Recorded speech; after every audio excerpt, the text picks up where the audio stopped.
প্ৰিয় বন্ধুসকল, জ্ঞান দৰ্শনলৈ আপোনাক স্বাগতম জনাইছোঁ। শিক্ষাৰ লগত জড়িত বিভিন্ন তথ্য পাই থাকিবলৈ চাই থাকিব জ্ঞান দৰ্শন। জ্ঞান দৰ্শনৰ আজিৰ সংখ্যাত আমি আগন্তুক টেট পৰীক্ষাত অসমীয়া বিষয়ৰ আৰ্হি প্ৰশ্নপত্ৰৰ তৃতীয় খণ্ড আলোচনা কৰিবলৈ আগবাঢ়িছোঁ। মহেশ্বৰ নেওগ, চন্দ্ৰকুমাৰ আগৰৱালা, কীৰ্তিনাথ হাজৰিকা। ইয়াৰ শুদ্ধ উত্তৰ হৈছে ক, দীননাথ শৰ্মা।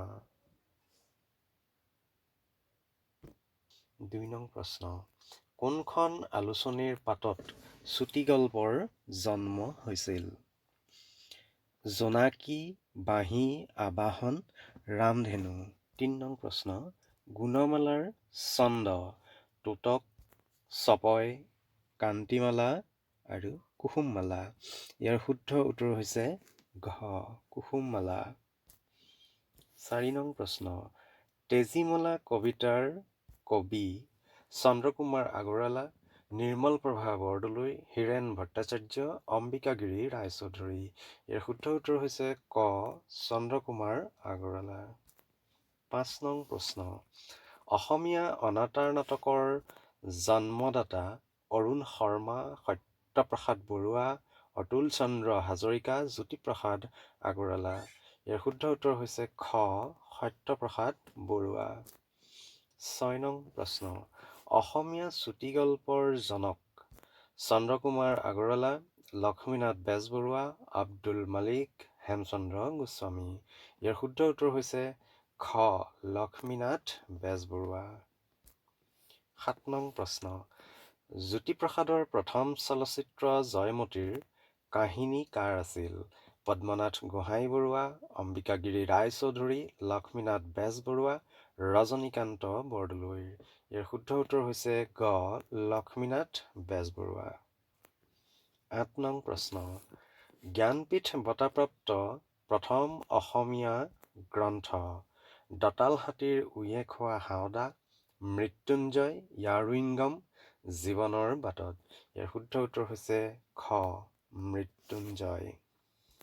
৯ নং প্ৰশ্ন, ৰামধেনুৰ চুটিগল্প প্ৰতিযোগিতাত প্ৰথম স্থান প্ৰাপ্ত সৌৰভ কুমাৰ চলিহাৰ গল্পটোৰ নাম? কাৰ্লমাৰ্ক্স, বীণাকুটিৰ দুপৰীয়া, অশান্ত ইলেক্ট্ৰন। ইয়াৰ শুদ্ধ উত্তৰ হৈছে ঘ, অশান্ত ইলেক্ট্ৰন।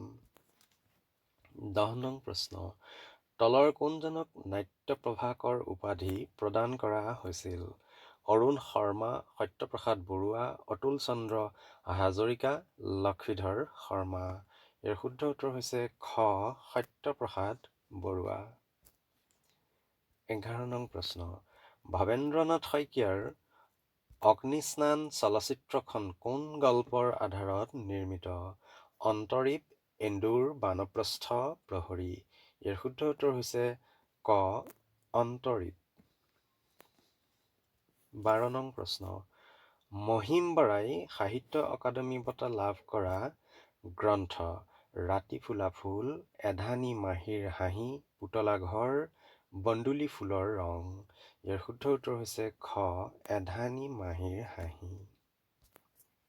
১৩ নং প্ৰশ্ন, বন্দিনী ভাৰত নাটকৰ নাট্যকাৰ বীৰেন্দ্ৰ কুমাৰ ভট্টাচাৰ্য, অম্বিকাগিৰি ৰায়চৌধুৰী, অৰুণ শৰ্মা, সত্যপ্ৰসাদ বৰুৱা। শুদ্ধ উত্তৰ হৈছে খ, অম্বিকাগিৰি ৰায়চৌধুৰী। নিৰ্মল প্ৰভা বৰদলৈয়ে সাহিত্য একাডেমি বঁটা লাভ কৰা গ্ৰন্থ দিনৰ পাছত দিন, সুদীৰ্ঘ দিন আৰু ঋতু, বনফৰিঙৰ ৰং, অমিতাভ শব্দ। ইয়াৰ শুদ্ধ উত্তৰ হৈছে খ, সুদীৰ্ঘ দিন আৰু ঋতু।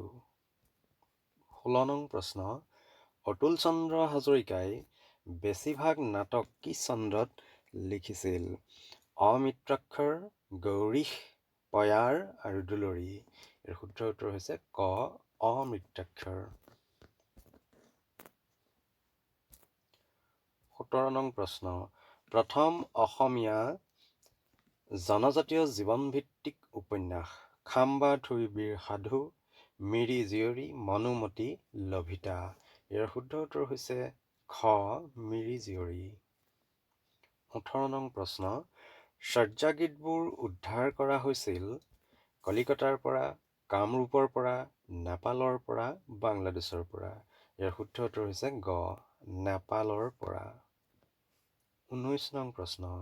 নিৰ্মল প্ৰভা বৰদলৈৰ গৱেষণাৰ বিষয় আছিল কবিতা, নাটক, গল্প, ব্যংগ ৰচনা। ইয়াৰ শুদ্ধ উত্তৰ হৈছে ক, কবিতা। 20 নং প্ৰশ্ন। বাল্মীকি ৰামায়ণ অসমীয়ালৈ অনুবাদ কৰিছিল শংকৰদেৱ, মাধৱদেৱ, মাধৱ কন্দলী, শ্ৰীধৰ কন্দলী। ইয়াৰ শুদ্ধ উত্তৰ হৈছে গ, মাধৱ কন্দলী। বন্ধুসকল, আজিলৈ ইমানেই। ভিডিঅ'টোৱে যদি আপোনাক উপকৃত কৰিছে তেন্তে লাইক কৰিব, বন্ধুবৰ্গৰ মাজত শ্বেয়াৰ কৰিব আৰু কমেণ্ট কৰি ভুলবিলাক দেখুৱাই দিব। আৰু আমাৰ চেনেলটোক ছাবস্ক্ৰাইব কৰিবলৈ নাপাহৰিব। ধন্যবাদ।